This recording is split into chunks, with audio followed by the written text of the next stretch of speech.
We would like to express our thanks to Asia Society Hong Kong Center for offering us this online platform to launch our new publication, Interlaced Journeys, Diaspora and the Contemporary in Southeast Asian Art.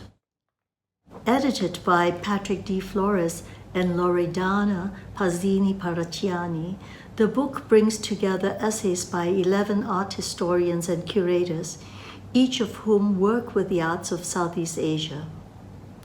It is testament to the strength of their work that they actively involved, writing, teaching, and curating both within the region and internationally.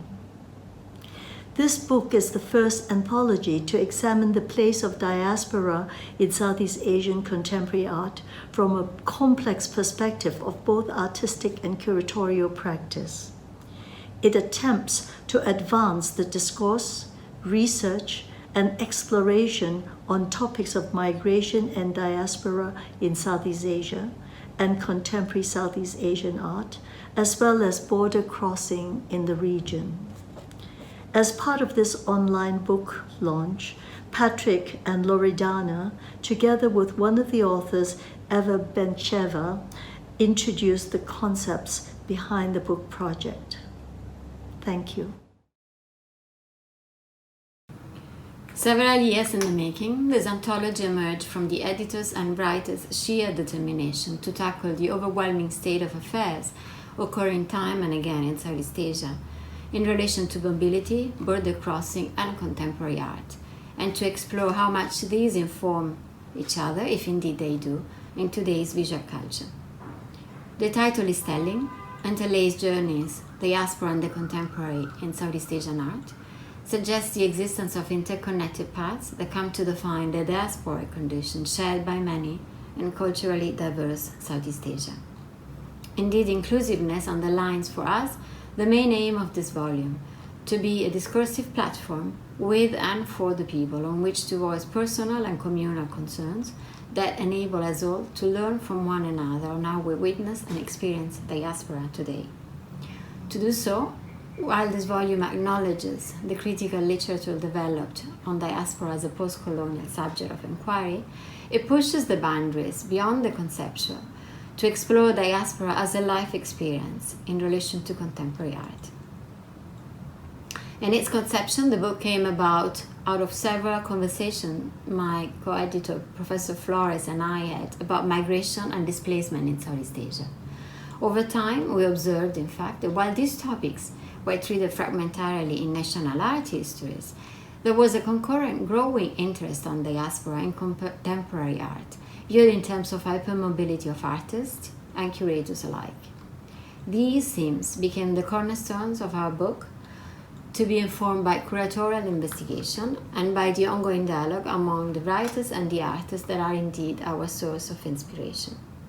This is also reflected in the structure of the book, which unravels across three main parts: locality and movement, art, politics and diaspora, and transspatial bodies, that are loosely arranged around key aspects of the diasporic trajectory, as articulated by theorists and scholars James Clifford, who is a recurring reference in the volume. Published by ASHK Foundation and with the support of SAM Fund for the Arts and Ecology, we very much hope for this book to foreground the ongoing research in the field by reaching out to a broad and mixed audience of scholars and students across disciplines, as well as artists and diaspora groups in general, the informed and uninformed reader, in the effort to balance academic rigor and an open and inclusive discourse. Thank you for your support.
I would like to take this opportunity first to say thank you to Loredana and to Patrick and to the Osage Art Foundation for the opportunity to contribute to this publication.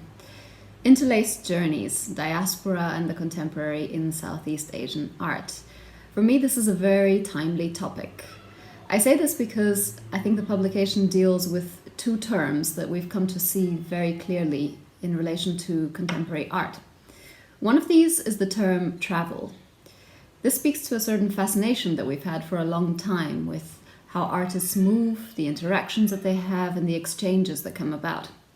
But then there is another term, and that is diaspora, which for me is a much more complicated term to define.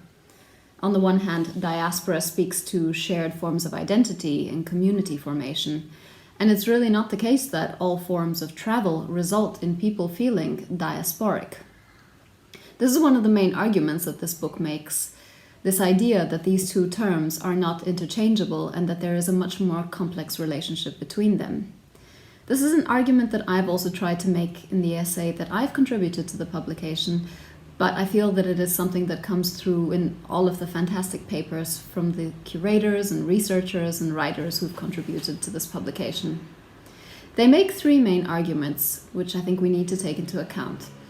On the one hand, this idea that we need to think through exhibitions and the role of exhibition making in going beyond the nation as a unity of belonging. On the other hand, there is travel, this idea that not all travel results in people feeling diasporic. But most importantly, I think for me, is this idea that art is also an entity of its own.